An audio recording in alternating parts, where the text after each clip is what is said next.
Viewers welcome back in our programme जी doctor साहब हुण साडे दर्शकां नूं दसो अज दे दिन दी Sikh history and world history विच की अहमियत है। सिख इतिहास के हवाले नाल 1726 ਦੇ ਵਿੱਚ ਅੱਜ ਦੇ ਦਿਨ ਭਾਈ ਤਾਰਾ ਸਿੰਘ ਵਾਂ ਤੇ ਹੋਰ ਦਰਜਨਾ ਸਿੰਘ ਜੂਝ ਕੇ ਸ਼ਹੀਦ ਹੋਏ ਜੀ। ਔਰ ਜਦੋਂ ਅੱਜ ਅਸੀਂ ਕੇਸਾਂ ਦੀ ਬੇਅਦਬੀ ਦੀ ਗੱਲ ਕੀਤੀ ਹੈ ਕਿ ਕਿਵੇਂ ਪੱਗ ਨੂੰ ਬੇਇੱਜ਼ਤ ਕੀਤਾ ਜਾ ਰਿਹਾ, ਜਦੋਂ ਤੁਸੀਂ ਇਹਨਾਂ ਦੇ ਜਿਨ੍ਹਾਂ ਦੇ ਕੋਲ ਅੱਜ ਹਕੂਮਤ ਹੈ ਇਹਨਾਂ ਦੇ ਪੁਰਖਿਆਂ ਦੀਆਂ ਕਰਤੂਤਾਂ ਦੇਖਦੇ ਹੋ ਜਾਂ ਉਹਨਾਂ ਦੀ ਵਿਚਾਰਧਾਰਾ, ਜਿਨ੍ਹਾਂ 'ਚ ਲੱਖੂ ਦੀ ਗੱਲ ਅਸੀਂ ਅਕਸਰ ਕਰਦੇ ਹਾਂ ਕਿ ਲਖਪਤ ਰਾਏ ਨੇ ਗੁੜ ਕਹਿਣ ਤੇ ਵੀ ਪਾਬੰਦੀ ਲਾ ਦਿੱਤੀ ਸੀ ਕਿ ਗੁੜ ਕਿਆ ਗੁਰੂ ਯਾਦ ਆਉਂਦਾ, ਔਰ ਉਹਨੇ ਜਿਸ ਤਰੀਕੇ ਨਾਲ ਬੀਬੀਆਂ ਬੱਚਿਆਂ ਨੂੰ ਵੀ ਜਿਹੜਾ ਹੈ ਉਹ ਗ੍ਰਿਫਤਾਰ ਕਰਕੇ ਸਵਾ ਮਨ ਦੇ ਪੀਸਣੇ ਪਿਸਾਏ ਔਰ ਉਹਨਾਂ ਦੇ ਬੱਚਿਆਂ ਦੇ ਟੋਟੇ ਕਰਾ ਕੇ ਜਿਹੜਾ ਉਹਨਾਂ ਦੇ ਗਲਾਂ ਦੇ ਵਿੱਚ ਹੀ ਹਾਰ ਬਣਾ ਕੇ ਪਾਏ। ਇੱਕ ਘਟਨਾ ਜਿਹੜੀ ਭਾਈ ਤਾਰਾ ਸਿੰਘ ਵਾਂ ਦੀ ਸ਼ਹੀਦੀ ਨਾਲ ਸੰਬੰਧਿਤ ਹੈ। ਨੌਸ਼ਹਿਰਾ ਇਸ ਇਲਾਕੇ ਦਾ ਬੜਾ ਪਾਵਰਫੁਲ ਪਿੰਡ, ਔਰ ਉਹਦਾ ਜਿਹੜਾ ਚੌਧਰੀ ਸਾਹਿਬ ਰਾਏ ਇੱਕ ਹਿੰਦੂ ਸੋਚ ਦਾ ਔਰ ਮੁਗਲਾਂ ਦਾ ਕਰਿੰਦਾ, ਸੋ ਉਹ ਜਿਵੇਂ ਕਿ ਵਿਗੜੇ ਹੋਏ ਚੌਧਰੀ ਕਰਦੇ ਸੀ, ਉਹਨੇ ਆਪਣੇ ਘੋੜੇ ਜਿੱਧਰ ਮਰਜ਼ੀ ਛੱਡ ਦੇਣੇ, ਡੰਗਰ ਔਰ ਲੋਕਾਂ ਦੇ ਖੇਤ ਜਿਹੜੀਆਂ ਹਰੀਆਂ ਭਰੀਆਂ ਫਸਲਾਂ ਨੇ ਉਜਾੜ ਦੇਣੀਆਂ। ਇੱਕ ਵਾਰ ਕਿਸੇ ਸਿੱਖ ਦੇ ਖੇਤ ਦੇ ਵਿੱਚ ਜਿਹੜਾ ਉਹ ਘੋੜੇ ਨੇ ਆ ਕੇ ਜਿਹੜਾ ਉਹ ਉਸੇ ਤਰ੍ਹਾਂ ਹੀ ਉਜਾੜਾ ਕਰਨਾ ਸ਼ੁਰੂ ਕੀਤਾ। ਉਹਨੇ ਉਹਨੂੰ ਫੜ ਲਿਆ ਘੋੜੀ ਨੂੰ, ਔਰ ਉਸ ਨੂੰ ਉਹਨੇ ਫੜ ਕੇ ਕੋਈ ਹੋਰ ਸਿੰਘ ਉੱਥੋਂ ਗੁਜ਼ਰ ਰਹੇ ਸੀ ਜਾਂ ਨੇੜੇ ਸੀ ਉਹ ਲੈ ਗਏ ਔਰ ਉਹਨਾਂ ਨੇ, ਕਿਉਂਕਿ ਇਹ ਸਾਹਿਬ ਰਾਏ ਜਿਹੜਾ ਇਹਨੂੰ ਜਦੋਂ ਪਹਿਲਾਂ ਕੋਈ ਰੋਕਦਾ ਵੀ ਸੀ ਕਿਸੇ ਸਿੱਖ ਦੇ ਖੇਤਾਂ 'ਚ ਜਾਣਾ ਰੋਕਣਾ, ਉਹਨੇ ਕਹਿਣਾ ਜਿਹਨੇ ਮੇਰੀ ਘੋੜੀ ਨੂੰ ਰੋਕਿਆ ਮੈਂ ਤੁਹਾਡੇ ਸਿਰਾਂ ਦੇ ਕੇਸ ਕੱਟ ਕੇ ਉਹਦੇ ਰੱਸੇ ਬਣਾ ਕੇ ਤੁਹਾਨੂੰ ਘੜੀਸ ਕੇ ਲਿਆਵਾਂਗਾ।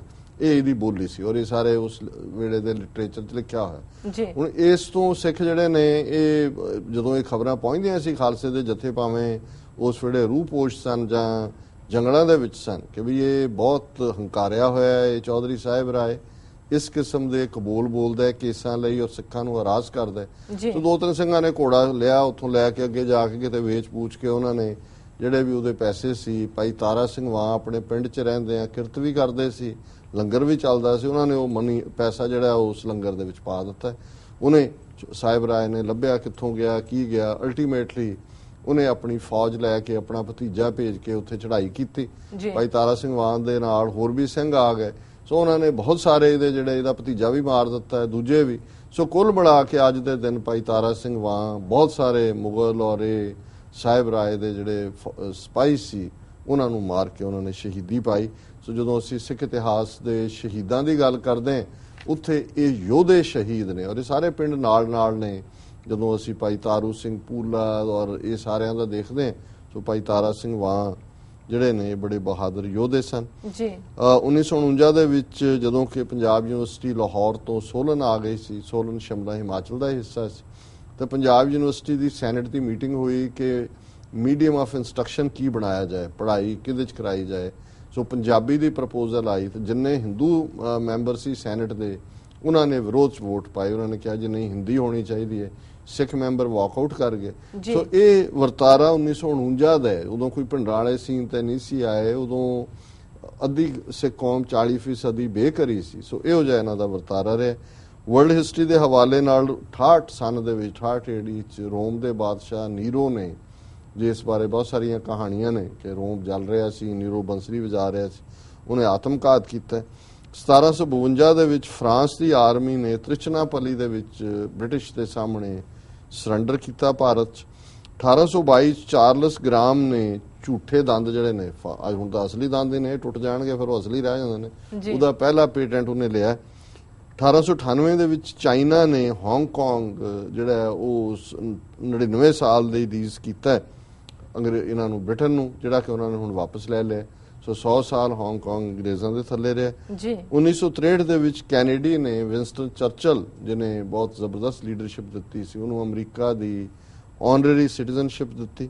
1967 ਚ ਇਜ਼ਰਾਈਲ ਦੀਆਂ ਫੌਜਾਂ ਜਿਹੜੀਆਂ ਨੇ ਉਹ ਸਵੇਜ਼ ਕੈਨਾਲ ਤੱਕ ਪਹੁੰਚ ਗਈਆਂ ਜਦੋਂ ਕਿ ਅਰਬਾਂ ਦੇ ਨਾਲ ਲੜਾਈ ਹੋ ਰਹੀ ਸੀ। ਮਾਰਮਨਸ ਜਿਨ੍ਹਾਂ ਨੂੰ ਲੇਟਰ ਡੇ ਸੇਂਟਸ ਵੀ ਕਹਿੰਦੇ ਨੇ, 148 ਸਾਲ ਉਹਨਾਂ ਨੇ ਕਿਸੇ ਕਾਲੇ ਨੂੰ ਪ੍ਰੀਸਟ ਨਹੀਂ ਬਣਨ ਦਿੱਤਾ। 1978 ਚ ਉਹਨਾਂ ਨੇ ਇਹ ਆਪਣੀ ਪਾਲਿਸੀ ਬਦਲੀ।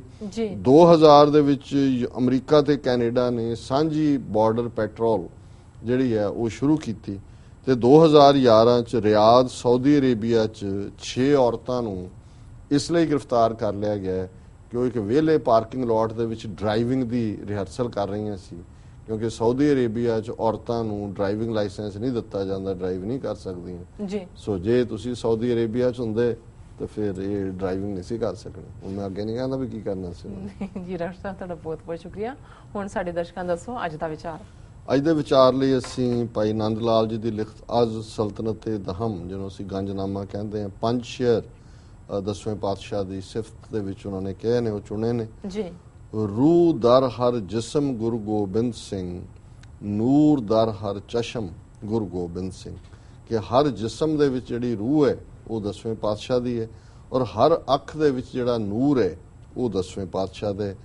ਜ਼ੁਮਲਾ ਰੋਜ਼ੀ ਖਾਰ ਗੁਰੂ ਗੋਬਿੰਦ ਸਿੰਘ, ਫੈਜ਼ੇ ਹੱਕ ਅਮਤਾਰ ਗੁਰੂ ਗੋਬਿੰਦ ਸਿੰਘ, ਕਿ ਜਿੰਨੇ ਵੀ ਰੋਜ਼ੀ ਖਾਂਦੇ ਨੇ, ਜੁਮਲਾ ਰੋਜ਼ੀ ਖਾਰ, ਉਹ 10ਵੇਂ ਪਾਤਸ਼ਾਹ ਦੀ ਬਖਸ਼ਿਸ਼ ਨਾਲ ਹੀ ਰੋਜ਼ੀ ਮਿਲ ਰਹੀ ਹੈ। ਜੀ ਫੈਜ਼ੇ ਹੱਕ ਅਮਤਾਰ, ਕਿ ਗੁਰੂ ਕਲਗੀਧਰ ਰੱਬੀ ਰਹਿਮਤਾਂ ਦਾ ਮੀਂਹ ਵਰਾਉਣ ਵਾਲੇ ਨੇ।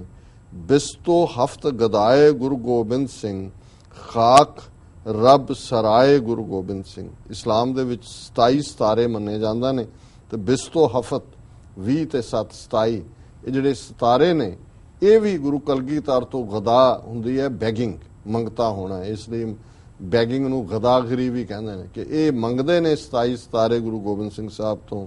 ਖਾਕ ਰੱਬ ਸਰਾਏ, ਤੇ ਇਹ ਸਾਰੇ ਗੁਰੂ ਦਰਬਾਰ ਦੀ ਜਿਹੜੀ ਧੂੜ ਨੇ, ਝਾੜੂ ਬਰਦਾਰ ਨੇ। ਖਮਸੋ ਵਸਫ ਪੈਰਾਏ ਗੁਰੂ ਗੋਬਿੰਦ ਸਿੰਘ, ਹਫਤ ਹਮ ਸ਼ੈਦਾਏ ਗੁਰੂ ਗੋਬਿੰਦ ਸਿੰਘ। 5 ਤੱਤ ਬਾਡੀ ਦੇ ਨੇ, ਇਹ ਵੀ ਸਤਿਗੁਰੂ ਤੋਂ ਹੀ ਤਾਕਤ ਲੈਂਦੇ ਨੇ। ਔਰ ਹਫਤ ਹਮ ਸੈਦਾਏ, ਤੇ 7 ਪੀਰ ਮੰਨੇ ਜਾਂਦੇ ਨੇ ਇਸਲਾਮਿਕ ਪਰੰਪਰਾ ਦੇ ਵਿੱਚ, ਉਹ ਵੀ ਗੁਰੂ ਗੋਬਿੰਦ ਸਿੰਘ ਸਾਹਿਬ ਤੋਂ ਹੀ ਵਰਸਾਏ ਹੋਏ ਨੇ। ਤੇ ਅਖੀਰਲਾ ਸ਼ੇਅਰ ਹੈ, ਬਰਦੋ ਆਲਮ ਦਸਤ ਗੁਰੂ ਗੋਬਿੰਦ ਸਿੰਘ, ਜ਼ੁਮਲਾ ਉਲਵੀ ਪਸਤ ਗੁਰੂ ਗੋਬਿੰਦ ਸਿੰਘ। ਬਰਦੋ ਆਲਮ ਦਸਤ, ਕਿ ਦੋਹਾਂ ਜਹਾਨਾਂ ਦੇ ਉੱਤੇ ਸਤਿਗੁਰੂ ਗੁਰੂ ਕਲਗੀਧਰ ਦਾ ਹੀ ਰਹਿਮਤ ਭਰਿਆ ਹੱਥ ਹੈ। ਜ਼ੁਮਲਾ ਉਲਵੀ ਪਸਤ, ਕਿ ਉੱਚੇ ਤੇ ਨੀਵੇਂ ਸਾਰੇ ਹੀ ਗੁਰੂ ਗੋਬਿੰਦ ਸਿੰਘ ਸਾਹਿਬ ਦੇ ਦਰ ਤੋਂ ਖੈਰਾਤ ਮੰਗਦੇ ਨੇ। ਜੀ ਸੋ ਇਹ ਅੱਜ ਦਾ ਵਿਚਾਰ ਹੈ। ਜੀ ਡਾਕਟਰ ਸਾਹਿਬ ਤੁਹਾਡਾ ਬਹੁਤ ਬਹੁਤ ਧੰਨਵਾਦ, ਤੁਸੀਂ ਅੱਜ ਦਾ ਵਿਚਾਰ ਸਾਡੇ ਦਰਸ਼ਕਾਂ ਨਾਲ ਸਾਂਝਾ ਕੀਤਾ। ਇਸ ਨਾਲ ਆਪਣੇ ਵਿਊਅਰਸ ਕੋਲ ਲੈਣੇ ਇਜਾਜ਼ਤ। ਵਿਊਅਰਸ, ਸਾਡੇ ਪ੍ਰੋਗਰਾਮ ਦਾ ਸਮਾਂ ਇੱਥੇ ਸਮਾਪਤ ਹੁੰਦਾ ਹੈ। ਤੁਸੀਂ ਆਪਣੇ ਰਾਏ ਤੇ ਸੁਝਾਅ ਸਾਨੂੰ ਭੇਜਣਾ ਭੁੱਲਣਾ। ਸਾਡੇ ਇਸ ਪਤੇ ਤੇ sos@tv84.tv ਤੇ ਅਸੀਂ ਆਪਣਾ ਪ੍ਰੋਗਰਾਮ ਲੈ ਕੇ ਫਿਰ ਦੁਬਾਰਾ ਹਾਜ਼ਰ ਹੋਵਾਂਗੇ। ਤਦ ਤੱਕ ਲਈ ਮੈਨੂੰ ਤੇ ਪੰਡਾਰ ਨੂੰ ਆਗਿਆ ਦਿਓ ਤੇ ਦੇਖਦੇ ਰਹੋ TV84 ਤੇ ਬੁਲਾ ਦਿਓ ਫਤਿਹ। ਵਾਹਿਗੁਰੂ ਜੀ ਕਾ ਖਾਲਸਾ, ਵਾਹਿਗੁਰੂ ਜੀ ਕੀ ਫਤਿਹ।